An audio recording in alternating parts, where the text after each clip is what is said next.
योग्यता हमार बीएड और शुरू में पढ़ाई के क्रम में मतलब करावल जाता है, आगे बढ़ावल जाता है।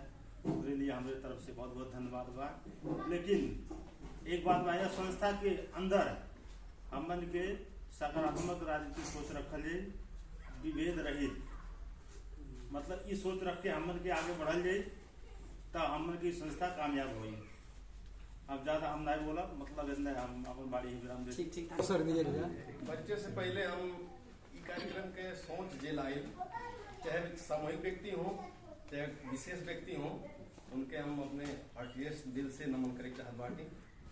उसके बाद कार्यक्रम संचालक सुनंदन सर, जो कि हमारे को आदर्श व्यक्ति भी हो, आइडियल मानी ला उनके हम।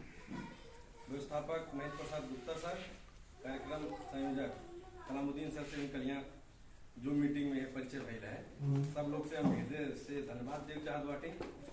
ओकरे बाद में ई कार्यक्रम आप लोग कैसी लाओगे, होने बौद्धिक दृष्टिकोण से लाओगे, जोने भी दृष्टिकोण से लाओगे, एकदम अतुल्य शुभकामना देवी चाहती। आप लोग के कौन शब्द हम प्रयोग करी वो शब्द नहीं बका आप लोग के लिए।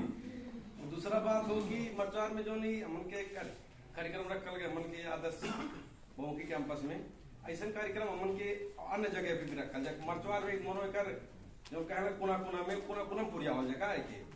और दूसरा बात हमन के भोजपुरी दर्शन पत्रिका जो बा, एकरे बारे में हमें ऐसा कुछ छापल है कि आदमी खोज होके पढ़े चाहेगा।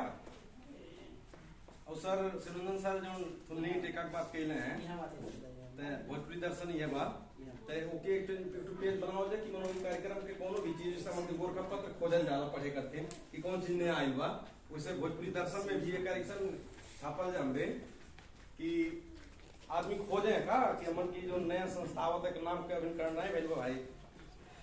ते सिनुना सर टेका वाली बात कहले हैं, सही एकदम मार्मिक बात कहले हैं कि मन के नहीं टेका बनना जरूरी बा। ऐसे कोनो मीटिंग रहा हमें जे अगुआ रहा हम कहले कि दुनिया के बदले चाहत बा, सब हाथ उठा रहे हैं, दुनिया के बदले चाहता सब उठा रहे हैं। लेकिन जब भी क्वेश्चन आई अपने आप के बदले चाहता क्या हाथ में उठाओगे दुनिया बदले लेकिन अपने आप के जब बदले समय आए तो क्या हाथ में उठाओगे।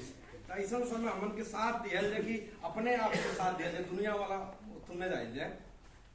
और फिर एक उदाहरण हम देख चाहते कि व्हाइट बोर्ड बा, व्हाइट बोर्ड में क्यों व्हाइट पेपर लगा देलिस, उसके बाद में डॉट लगा देलिस, ब्लैक डॉट, उसके बाद दे देलिस निबंध लिखे के।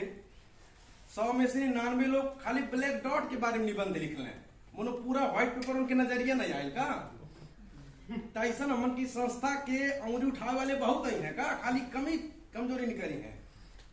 पॉजिटिव पूरा मनो पॉजिटिव जो बात बा के ज्यादा हमन के ओके जो सरकार के सकारात्मक प्रयास हो नहीं, सकारात्मक प्रयास हो के हमन के लिए फरल तेनाते जो कहले कि झूठ सही हो जाला बार बार कहला से, और सही झूठ हो जाला चुप रहला से। हमन के बनो जो बात बा सही चीज हमन के नहीं बोलल जीती झूठ बन जाएगा। तो ये हमन के जो कार्यक्रम आए का नामकरण जब आ जाता तो हमन के जगह जगह पे कार्यक्रम करे पड़ल। सब लोग जो दूर से आये बाटा बाटे कोनो कार्यक्रम में नहीं सहभागी हो पावत बाटे, तो हमन के जो लोकल बॉडी यहाँ के रही वो कार्यक्रम के निरंतरता देगा, हमारी शुभकामना बा।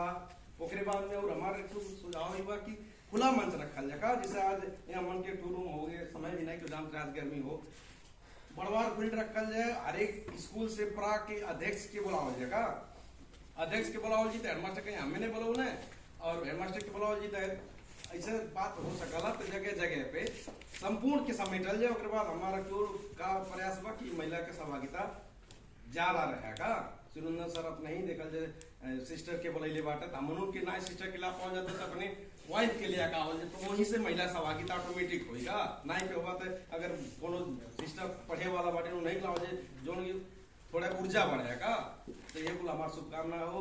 और हमारा परिचय जो बा धीरज यादव हो, हम ठरकी मावी के अंग्रेजी टीचर हो की, वहाँ के संयोजक कोऑर्डिनेटर भी हो की, मरचोरी गांव पालिका नंबर 1 एकदम बॉर्डर पे घर बा, पूछे नहीं मिले नेपाल में वो कि इंडिया में।